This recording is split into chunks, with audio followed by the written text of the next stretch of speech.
few injury updates if there are any. Riley Stillman, Brandon Byro, Dustin Zakarski. Stillman out long-term, lower body. Byro out day-to-day. He will not play tonight. There's a chance he could be available for the weekend. Ticker's good. He practiced yesterday, and so he's good for us right now. Other than that, everybody's healthy, right? I think that's it, yeah. A couple of signings recently. Anton Walberg, 18-year-old forward out of Sweden, coming over from the SHL. What do you expect out of him, and do you expect to see him play? Walberg, he was a high pick. He's a high second-round pick. Had a really good under-18 tournament last year. Then has had a real good first year in the SHL, playing good minutes. Not easy to do. It's a man's league. Was playing solid minutes on the top three lines most of the year. Had a really good World Juniors, helping Sweden win a silver medal. Very, very talented player. Big, strong, a little different type of prospect, which is good. You need diversity in that and different style of players.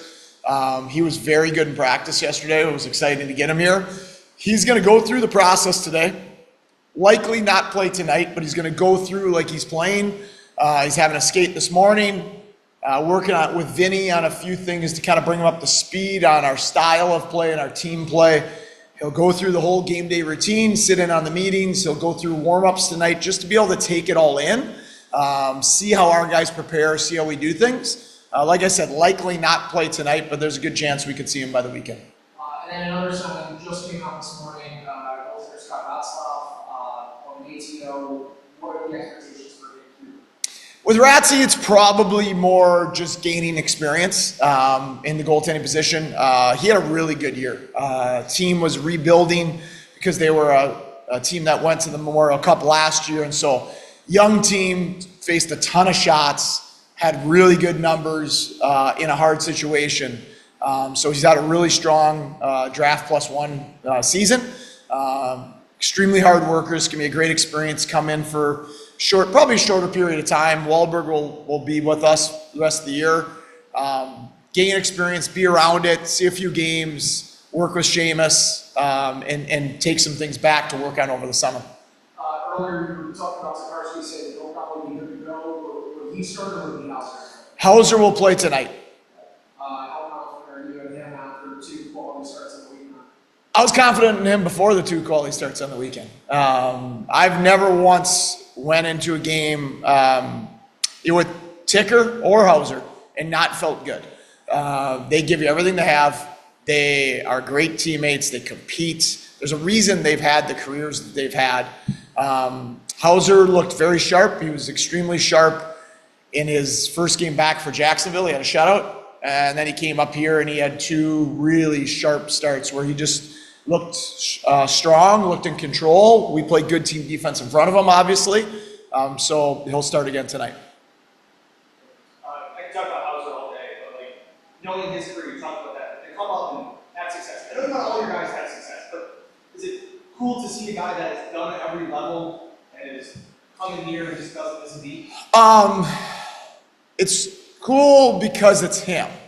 More than the story's good anyway, but everybody's different, and Michael Hauser is one of the best teammates that you'll ever coach. He's the ultimate glue guy. Staff loves him. The support staff loves him. The players love him. The young players love him. The older players love him.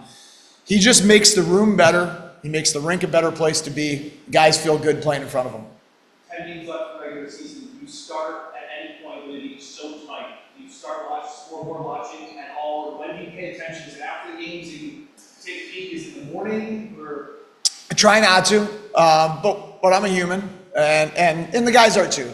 What I've been preaching to the guys this has been for 20 games, because really we've been playing playoff hockey with about 30 games left in the season because the standings were so tight. Is that let's focus on us. Let's focus on what we can control, which is today, let's have a great day. If it's practice day, let's get better. If it's a weight room day, let's attack the weight room. Today's a game day. Let's do everything we can in our mental and physical preparation to go to Syracuse and give ourselves the best chance to win that we can. And I think if you take that mindset, when the chips all fall, you usually like where you stand. Now, do you have awareness of the other things? Of course. But I'm pretty good about not religiously looking at it and scrambling to the phone after a game to see, because those are things outside of my control. And I think when you worry about things outside of your control, you stop controlling the things you do control. I know you talked about playoff hockey for the last 30 games. I know we talked about the dog days in the middle of the year where you're trying to keep the team focused. Now when spring, winter, things like that, like now it really starts to feel like playoff hockey, right? Like when you're getting single-digit games, knowing the stretch that's coming, does it just feel different this time of the year? I know we'll talk about like things and things. There are no pretty goals this much more. Everything comes difficult. Are you transitioning to that already? I think we already have. Yeah, I think we were already there. I think that 7-11 that we had kind of kicked that off for two reasons. One, as our division is so good that you had no choice but to start it there. Two, it's set up for it. It was like a best of 7, and we wanted to treat it like that. Treat it like a playoff series. Kind of start pushing towards that mindset, physically, mentally, how to compete, how well defensively you need to be, how good in structure you need to be, and it just keeps building towards that. So this time of year is really fun. It's not the playoffs yet, and you got to earn that right. But this time of year is really fun when games are really, really important, and the standings are close, and our division's amazing, and you have to. Whatever happens in our division, I'll say this, the teams that get in are going to have to earn their way in. Teams aren't going to go away. This division's too good. There are too good of teams in it, and whoever gets in is going to have to earn their way in. After Sunday's game, I was in the stands as a fan. How proud of you were the way that you handled the first period? Because it just seemed like it wasn't great, only put 2 shots on net, but the way that you came back out in the second period, proud of the way that your team kind of not laid in, but played enough defensively sound to keep you in the game to then offensively click in the second? Yeah, I think that this week's games, all 3 of them, were good examples of this team is becoming more resilient by the week. We were very poor in the first period, which has been unusual for us against Hartford. And then we clawed back at a great second period, got a lead, blew a lead, and went back and won it again. And then the next 2 games, we did it more with defense. And Sunday's game, the first period was frustrating. And they were committed to not giving us much. And that's a game that if you get frustrated and start to cheat, and they get a 1 or 2 goal lead, you're probably losing it because it's our 3rd game of the week, it's their 3rd game of the week, and you don't have as much in the tank to push a comeback. And there wasn't a lot of space out there, so it was going to be a hard game to come back in. And so I like the fact that we didn't chase offense, and we stayed with the process, and we chipped away at it, and eventually we turned that in the second period.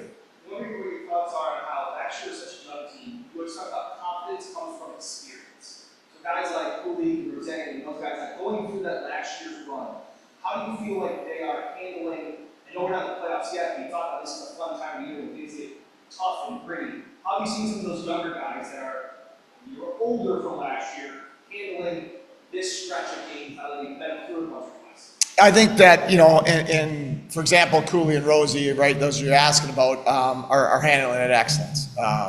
They've got the bullseye on them this year.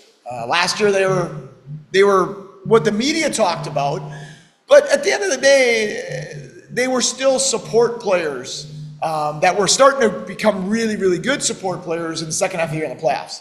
This year, they're our drivers, and we go as they go.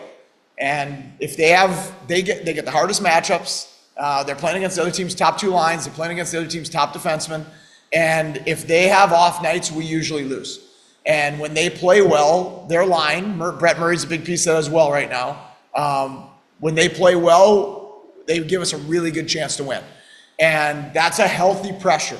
And it's intentional. It's intentional by organization of not oversigning veterans and not allowing our young prospects, if they earn it, to grow into those situations. As your relationship has grown in those two guys specifically, and trying to develop them on the ice, but also mentally, how would you try to finesse some of that frustration when the league isn't scoring and things like that, and say like, hey, we still impact games, we still need you, even when you're not scoring or not on the score sheet?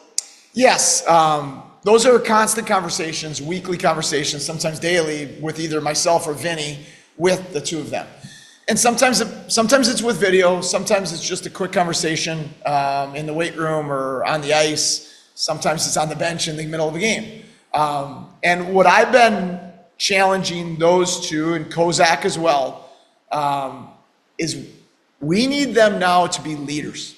And that doesn't mean they have to get up in the room and give a speech. They're not wearing a letter, but they're leaders on the ice. All three of them are. Kozak is more defensive in nature, and he plays a hard-nosed checking role and a penalty kill role. But those guys are playing big minutes as young players. And they need, and what I mean by being leaders is they need to play like leaders. Leaders are there every night. Leaders, their bad games are still solid. Michael Mersch's bad game is still a C+, B-, and his great games are great. And that's why he's our captain, because he's always there. And so that's been something I've been just keep reminding those guys, sometimes even right before the game on the bench, we need you to be leaders tonight. And when they're thinking about being leaders, they know it's not just about scoring, it's about driving our identity. Is it like that consistent effort? Like I've never seen Michael Mersch not have an effort. Like is that what you're kind of talking about? Like understanding like, hey, just because you don't score on this shift, you get opposed to be like, screw it. Yeah. To check out, like is that kind of it? It's leaders are, like I said, are always there. The consistency and the dependability of competitiveness and of habits are always there. Some games are going to go your way offensively and some aren't. But leaders have team mindset, have consistency of compete, consistency of habits in their game every night. And those three in particular are really building towards that right now. Don, do you have anything? Anything, Don? Good luck tonight. Thank you.